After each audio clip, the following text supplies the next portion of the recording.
14 मार्च 1948 ये वो ऐतिहासिक दिन था जिस दिन मिडिल ईस्ट के बिल्कुल बीचों बीच में एक नया देश पैदा हुआ। ये देश एक यहूदी देश था, लेकिन ये आसपास चारों तरफ से मुसलमान देशों से ही घिरा हुआ था। इसके पैदा होते ही मुसलमान देशों ने इसको मानने से साफ इनकार कर दिया था। लेकिन उस वक्त सिर्फ टर्की एक ऐसा मुसलमान देश था जिसने इजराइल को सबसे पहले रिकॉग्नाइज किया। लेकिन हैरत की बात यह है कि इसी इजराइल के पैदा होने के सिर्फ 1.5 साल के बाद ईरान नाम के एक मुसलमान देश ने भी इसको रिकॉग्नाइज कर लिया था। और ना कि सिर्फ रिकॉग्नाइज किया, बल्कि ईरान और इजराइल आपस में बहुत अच्छे दोस्त हो गए। लेकिन ये दोस्ती टिकी सिर्फ 1979 तक, क्योंकि 1979 में ईरान के बादशाह का वहां की पब्लिक ने तख्ता पलट कर दिया और उसके बाद वहां पर आयतुल्लाह खुमैनी नाम के एक मौलाना को वहां का प्रेसिडेंट बना दिया गया और उसके बाद ईरान एक इस्लामिक रिपब्लिक बन गया।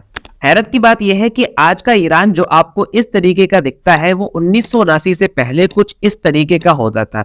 ईरान और वेस्टर्न देशों में देखने में कुछ ज्यादा फर्क महसूस नहीं होता था। यही ईरान उस वक्त अमेरिका और इजराइल का सबसे अच्छा दोस्त था, लेकिन यही ईरान आज इन दोनों देशों का सबसे बड़ा दुश्मन है। जब ईरान में बादशाह का तख्ता पलट कर दिया गया तो यहाँ की फौज ने बादशाह का ही साथ लिया और अवाम के खिलाफ जाने का फैसला किया, जिसकी वजह से ईरान की फौजी ताकत एकदम से गिर गई। और उसी का फायदा उठाते ही इसके पास के देश यानी इराक के प्रेसिडेंट सद्दाम हुसैन ने ईरान पर हमला कर दिया। दोनों देशों के बीच एक लंबी लड़ाई चली और इस लड़ाई में लगभग 5 लाख लोग मारे गए थे और ईरान को ही इस लड़ाई में सबसे बड़ा नुकसान उठाना पड़ा था, क्योंकि इराक की आर्मी उस वक्त बहुत एडवांस और पूरी तरीके से तैयार थी। लेकिन फिर वक्त करवट लेता है और ईरान के अच्छे दिन आ जाते हैं।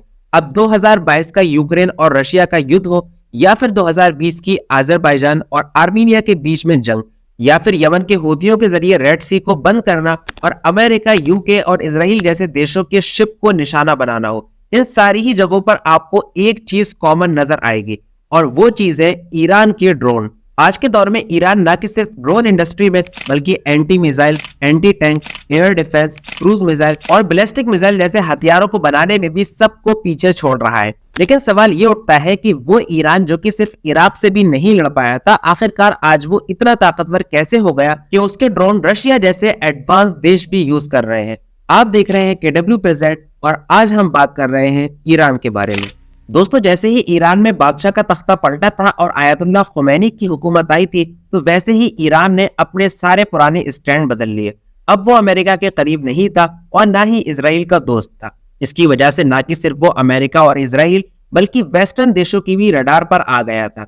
ईरान पर अलग अलग इल्जाम लगा के अमेरिका कई बार उस पर सैंक्शन लगा दिया करता था, जिसकी वजह से ईरान की इकोनॉमी और उसकी मिलिट्री काफी ज्यादा नुकसान में चल रही थी। साल 1983 में सबसे पहले अमेरिका ने इजराइल पर इस बात का इल्जाम लगाया कि वो टेररिज्म को सपोर्ट करता है, जिसकी वजह से उस पर बहुत सारे इकोनॉमिक सैंक्शन लगा दिए गए। यही नहीं बल्कि फॉरेन फंडिंग के मामले में भी ईरान को ब्लैक लिस्ट किया गया। लेकिन उसके जवाब में ना तो ईरान ने अमेरिका के सामने हार मानी और न ही सैंक्शन हटवाने के लिए खुद के स्टैंड को बदला, बल्कि ईरान ने रेजिस्टेंस का रास्ता अपनाया। उसने अपनी लोकल इकोनॉमी को काफी इंप्रूव किया। इसी के साथ ही ईरान ने अमेरिका के दुश्मन यानी चाइना और रशिया से भी हाथ मिलाना शुरू कर दिया और यही दोनों देश आज ईरान के सबसे बड़े दोस्त हैं। चाइना और रशिया न कि सिर्फ ये कि ईरान को लोन देते हैं, बल्कि उसी के साथ साथ उसको हथियार भी सप्लाई करते हैं। यही नहीं बल्कि ईरान की एयर डिफेंस टेक्नोलॉजी तो पूरी की पूरी रशिया ने ही बनवा कर दी है। अपनी आजादी के बाद ही ईरान को ये बात समझ आ गई थी कि वो पूरी की पूरी तरफ से दुश्मनों से घिरा हुआ है, क्योंकि शिया होने की वजह से उसके सुन्नी देशों से भी संबंध काफी अच्छे नहीं थे। दूसरी बात यह कि उसने इजराइल से दुश्मनी मोल ली थी, जिसकी वजह से वो पहले ही खतरे में आ गया था। लिहाजा ईरान ने अपने डिफेंस को पहले दिन से ही मजबूत करना शुरू कर दिया था। उसने 1982 में ही अबाबिल 1 और मोहजेर 1 नाम के स्पाई ड्रोन बना लिए थे। ये ड्रोन इतने छोटे थे कि ये दुश्मन को नजर भी नहीं आते थे और ना ही ये उस वक्त की रडार के पकड़ में आते थे। ये ड्रोन दुश्मन के कैंप के अंदर तक जाते थे और दुश्मनों की सारी बातें सुनकर वापस ईरान की मिलिट्री तक ले आते थे। लेकिन 1985 में अमेरिका ने ईरान की आर्मी के खिलाफ एक ऑपरेशन चलाया और उसके लगभग सारे ही ड्रोन तबाह कर दिए। और यहाँ पर ईरान को ये बात समझ आ गई कि सिर्फ ड्रोन टेक्नोलॉजी से काम नहीं चलेगा, बल्कि उसको मिसाइल टेक्नोलॉजी में भी काफी आगे आना होगा। और उसके बाद ईरान ने अपनी मिसाइल टेक्नोलॉजी और खासकर एयर डिफेंस को काफी हद तक बढ़ाने में कामयाबी भी हासिल की। ईरान की खास बात यह है कि उसके जितने भी ड्रोन्स हैं वो काफी हद तक सस्ते हैं। फॉर एग्जांपल, अगर आप यूरोप का MQV ड्रोन देखेंगे तो वो लगभग $100 मिलियन का है, यानी लगभग 800 करोड़ इंडियन रुपए का। वहीं उसी क्वालिटी का ईरान का शहीद 129 ड्रोन सिर्फ और सिर्फ 5 से 10 मिलियन डॉलर का है, यानी कि 80 से 90 करोड़ रुपए। उसी के साथ ही ईरान के पास आज के दौर में सुसाइड ड्रोन के 10 से भी ज्यादा मॉडल हैं। ये ड्रोन इतने ज्यादा एडवांस है कि ये बैलिस्टिक मिसाइल की तरह तेजी से उड़ते हैं, ये रडार की पकड़ में नहीं आते और 3 केजी से लेकर के 45 केजी तक ये एक्सप्लोजिव अपने अंदर लेकर चले जाते हैं। यही नहीं बल्कि ये 5 किलोमीटर से लेकर के 2500 किलोमीटर तक की रेंज में भी मारने की ताकत रखते हैं। ईरान का सबसे बड़ा सुसाइड ड्रोन तो इतना हैवी है कि वो अपने अंदर 260 किलोग्राम से लेकर के 500 किलोग्राम तक एक्सप्लोजिव ले जा सकता है।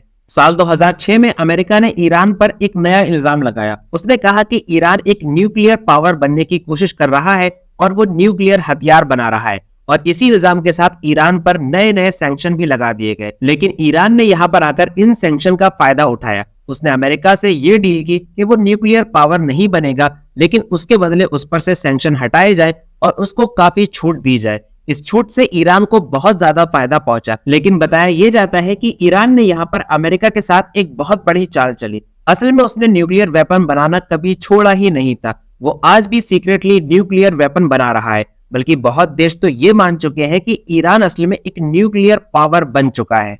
13 अप्रैल 2024 की शाम में जब ईरान ने अपने कई सारे मिसाइल और ड्रोन से इजराइल पर इतिहास में पहली बार हमला किया तो पूरी दुनिया में एक नई बहस छिड़ गई।